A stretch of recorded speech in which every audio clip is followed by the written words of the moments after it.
ایسے ایسے گھنونے جرائم کیے اس نے کہ ادھر پاک فوج کا ہیلی کاپٹر کریش ہوتا ہے جس میں ایک مایہ ناز کور کمانڈر اور دیگر افسران اور جوان شہید ہوتے ہیں، اور شام سے پہلے پی ٹی آئی کی سوشل میڈیا اس کے اوپر ایک کردار کشی کی مہم شروع کر دیتی ہے۔ ادھر ہیلی کاپٹر کریش ہوتا ہے جس میں 6 فوجی شہید ہوتے ہیں، اسی دن گورنمنٹ کالج کی گراؤنڈ کے اندر عمران نیازی فوج کے خلاف طلبہ سے نعرے لگوا رہا ہوتا ہے۔ یہ سب کچھ ایسے نہیں ہے، یہ سب کچھ اس ہائیبریڈ وار کا حصہ ہے، اس جنگ کا حصہ ہے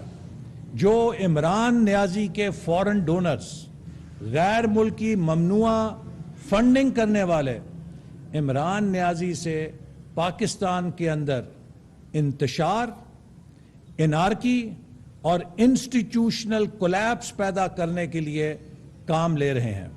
اور اس کے نتیجے میں، اس نام نہاد نتیجے میں سازش کے عمران نیازی نے کوشش کی کہ پاکستان کے موجودہ سیٹ اپ کو ڈسرپٹ کیا جائے، پاکستان کے عوام کو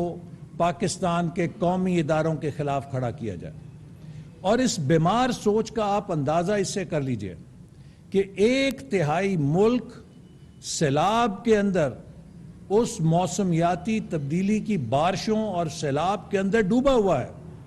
ضلع کے ضلع ڈوبے ہوئے ہیں، سندھ اور بلوچستان پورے صوبے تباہ ہو گئے ہیں، جبکہ پنجاب میں ڈیرہ غازی خان ڈویژن تباہ ہو گئی ہے، خیبر پختونخوا میں ڈیرہ اسماعیل خان ڈویژن تباہ ہو گئی ہے، سوات کلام میں تباہی آئی ہے، نوشہرہ اور چارسدہ میں تباہی آئی ہے، کوہستان کے علاقوں میں تباہی آئی ہے، گلگت بلتستان میں تباہی آئی ہے، لیکن عمران نیازی کے دل پر اور دماغ پر جوں تک نہیں رینگ رہی۔ جو بھی غیر ملکی مہمان آئے ہیں، چاہے وہ UN کے سیکرٹری جنرل تھے، چاہے وہ دوست اور برادر ملک کے وزراء تھے، چاہے وہ امریکہ کے ایوان نمائندگان کے نمائندے تھے، چاہے وہ کوئی اور سیلیبریٹی تھے، جس نے بھی سندھ اور بلوچستان کا دورہ کیا ہے، اس کی آنکھوں میں نمی یا اس کی آواز بھرائی ہوئی تھی جب انہوں نے ہم سے ملاقات کی ہے۔ لیکن اس شخص کے سینے میں پتہ نہیں کون سے پتھر کا دل ہے کہ یہ 50 کروڑ روپے فی جلسہ کے حساب سے اربوں روپے جو اس نے اکٹھے کیے سیلاب کے نام پہ، جیسے پہلے چیریٹی کے نام پہ پیسے لے کر ان کو الیکشن کی تشہیری مہم میں استعمال کیا، اب سیلاب کے نام پہ جو پیسے لیے ہیں، نہ جانے ان سے یا کون اس کو یہ پیسے دے رہا ہے، اربوں روپے یہ اپنی انا، ضد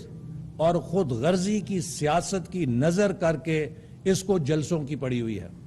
اس کو اسلام آباد پہ دھرنا دینے کی پڑی ہوئی ہے، اور اس کے دل میں یہ احساس نہیں کہ اس وقت سندھ اور بلوچستان کے عوام پہ کیا گزر رہی ہے۔ وہ لوگ جو سڑکوں پر بیٹھے ہیں، جن کے پورے ضلعوں میں 6-6 8-8 فٹ پانی کھڑا ہے، جن کی کھیتی باڑی تباہ ہو گئی ہے، جن کا مویشی مال سب کچھ تباہ ہو گیا ہے، جن کا روزگار تباہ ہو گیا ہے، اس وقت یہ وقت سیاست کا نہیں ہے، ان کی خدمت کا ہے۔ لیکن عمران نیازی کو اس سے کوئی غرض نہیں ہے، وہ ہر روز اپنی انا اور جھوٹ کی سیاست میں ایک سیڑھی اور چڑھتا ہے۔ اور اس شخص نے اس سے پہلے بھی جب تحریک عدم اعتماد آئی تو آپ کو معلوم ہے کہ کس طرح اسپیکر کو یرغمال بنایا، ڈپٹی اسپیکر سے آئین شکنی کروائی، جس کو سپریم کورٹ نے کہا کہ آئین توڑا گیا ہے، اور اپنے ہی کٹھ پتلی صدر سے پاکستان کی قومی اسمبلی کو تحلیل کروایا۔ یہ وہی جرائم ہیں کہ جن کو ماورائے آئین کہا جاتا ہے۔ سپریم کورٹ نے بھی اپنے فیصلے میں لکھا ہے کہ عمران نیازی نے